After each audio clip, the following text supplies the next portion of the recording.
Hi, welcome back to my YouTube channel. ಇವತ್ತಿನ recipe ಬಂದು ಪುಂಡಿ ಸೊಪ್ಪಿನ ದಾಲ್ ಮಾಡ್ತಾ ಇದ್ದೀನಿ. ವಿಡಿಯೋ ನೋಡೋಕ್ಕಿಂತ ಮುಂಚೆ ಯಾರೆಲ್ಲ ನನ್ನ ಚಾನಲ್ನ ಸಬ್ಸ್ಕ್ರೈಬ್ ಮಾಡ್ಕೊಂಡಿಲ್ಲ ಪ್ಲೀಸ್ ಹೋಗ್ಬಿಟ್ಟು ಸಬ್ಸ್ಕ್ರೈಬ್ ಮಾಡ್ಕೊಂಡು ನೋಡಿ. ವಿಡಿಯೋ ಇಷ್ಟ ಆದರೆ ಲೈಕ್ ಮಾಡಿ ಆ್ಯಂಡ್ ಕಾಮೆಂಟ್ ಬಾಕ್ಸಲ್ಲಿ ಕಾಮೆಂಟ್ ಮಾಡಿ ನಿಮ್ಮ ಫ್ರೆಂಡ್ಸ್ ಆ್ಯಂಡ್ ಫ್ಯಾಮಿಲಿಗೆ ಶೇರ್ ಮಾಡಿ. ಬನ್ನಿ ಈಗ ಹೇಗೆ ಮಾಡೋದು ಅಂತ ನೋಡೋಣ. ಈಗ ನಾನು ಒಂದು ಕಟ್ಟನ್ನು ಪುಂಡಿ ಸೊಪ್ಪನ್ನು ಚೆನ್ನಾಗಿ ಎಲೆಗಳನ್ನು ಮಾತ್ರ ನಾನು ಬಿಡಿಸಿಟ್ಕೊಂಡಿದ್ದೀನಿ. ಒಂದು 3 ಟೊಮೊಟೊ, ಒಂದು ಈರುಳ್ಳಿ, ಒಂದು ಸ್ವಲ್ಪ ಕೊತ್ತಂಬರಿ, ಒಂದು 12 ಹಸಿಮೆಣಸಿನಕಾಯಿ, ಒಂದು ಗೆಡ್ಡೆ ಬೆಳ್ಳುಳ್ಳಿ, ಸ್ವಲ್ಪ ಕರಿಬೇವು, ಹಾಗೆ ಒಂದು ಮುಕ್ಕಾಲು ಬಟ್ಲಷ್ಟು ತೊಗರಿಬೇಳೆ ತೊಗೊಂಡಿದ್ದೀನಿ. ತೊಗರಿಬೇಳೆನ ನಾನು ಒಂದು 2 ಸರಿ ತೊಳೆದಿಟ್ಕೊಂಬಂದಿದ್ದೀನಿ. ಅದಕ್ಕೆ ಹಸಿಮೆಣಸಿನ್ಕಾಯಿ ಹಾಕ್ಕೊಳ್ತಾ ಇದ್ದೀನಿ. ಹಸಿಮೆಣಸಿನ್ಕಾಯಿ ನಿಮಗೆ ಖಾರ ಎಷ್ಟು ಬೇಕೋ ಅಷ್ಟು ನೋಡಿ ಹಾಕ್ಕೊಳ್ಳಿ. ನೀವು ಹಸಿಮೆಣಸಿನ್ಕಾಯಿ ಜೊತೆಗೆ ಖಾರದ ಪುಡಿನೂ ಸ್ವಲ್ಪ ಹಾಕ್ಕೋಬೋದು, ತುಂಬಾ ಚೆನ್ನಾಗಿರುತ್ತೆ.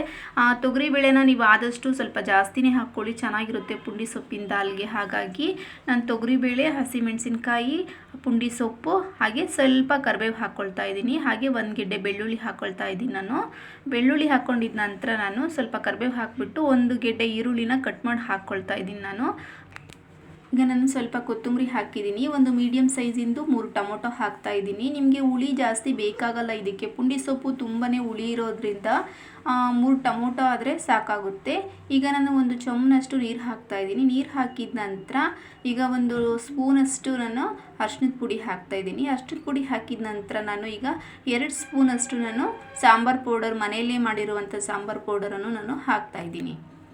ರುಚಿಗೆ ಎಷ್ಟು ಬೇಕೋ ಅಷ್ಟು ಉಪ್ಪು ಹಾಕ್ಕೊಂಡಿದ್ದ ನಂತರ ನಾವು ನೀರನ್ನು ಮಸೊಪ್ಪು ಸಾಂಬಾರಿಗೆಲ್ಲ ನೀರು ಹಾಕ್ಕೊಳ್ತೀವಲ್ಲ, ಅಷ್ಟೊಂದೆಲ್ಲ ನೀರು ಹಾಕೊಳ್ಳೋಕೆ ಹೋಗಬೇಡಿ. ಇದು ಪುಂಡಿ ಸೊಪ್ಪಿನ ದಾಲ್ ಆಗಿರೋದ್ರಿಂದ ತುಂಬಾ ಗಟ್ಟಿಯಾಗಿ ಮಾಡ್ಕೋಬೇಕಾಗುತ್ತೆ ನಾವು. ಈಗ ನಾನು ಒಂದು 3 ರಿಂದ 4 ವಿಸಲ್ಲು ಹಾಕ್ಸಿದ್ದೀನಿ.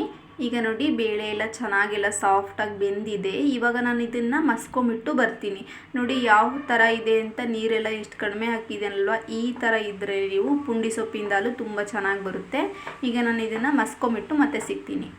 ಈಗ ನೋಡಿ ಬೇಳೆ ಎಲ್ಲ ಕಾಣಿಸ್ತಾ ಇಲ್ಲ, ಅಷ್ಟು ಸಾಫ್ಟಾಗಿ ನಾನು ಮಸ್ಕೊಂಬಂದಿದ್ದೀನಿ. ನಾನೀಗ ಮಸ್ಕೊಂಬಂದಾದ ನಂತರ ನಾನು ಒಗ್ಗರಣೆ ಮಾಡ್ತಾ ಇದ್ದೀನಿ. ಒಗ್ಗರಣೆಗೆ ನಾನು ಒಂದು ಚಿಕ್ಕದಾದಂಥ ಪಾತ್ರೆ ಇಟ್ಬಿಟ್ಟು ಒಂದು ಸೌಟಷ್ಟು ಎಣ್ಣೆ ಹಾಕಿದ್ದೀನಿ. ಹಾಗೆ ಒಂದು ಗೆಡ್ಡೆ ಬೆಳ್ಳುಳ್ಳಿ, 1 ಸ್ಪೂನ್ ಸಾಸಿವೆ, 1 ಸ್ಪೂನ್ ಜೀರಿಗೆ, ಒಣಮೆಣಸಿನ್ಕಾಯಿ 1-2, ಕರಿಬೇವು ಸ್ವಲ್ಪ. ಈಗ ನಾನು ಎಣ್ಣೆ ಕಾದಿದೆ. ಈಗ ಎಣ್ಣೆ ಕಾದ ನಂತರ ನಾನು ಜಜ್ಜಿಟ್ಕೊಂಡಿರುವಂಥ ಬೆಳ್ಳುಳ್ಳಿಯನ್ನು ಹಾಕ್ತಾ ಇದ್ದೀನಿ. ಗೋಲ್ಡನ್ ಬ್ರೌನ್ ಬರೋವರೆಗೂ ಬೆಳ್ಳುಳ್ಳಿ ಇದನ್ನು ಚೆನ್ನಾಗಿ ಹುರ್ಕೋಬೇಕಾಗುತ್ತೆ. ಹುರಿದಾದ ನಂತರ ನೀವು ಈಗ ಸಾಸಿವೆ, ಜೀರಿಗೆ, ಕರಿಬೇವು, 2 ಒಣಮೆಣಸಿನ್ಕಾಯಿನ ನಾವು ಹಾಕ್ಕೊಳ್ತಾ ಇದ್ದೀನಿ.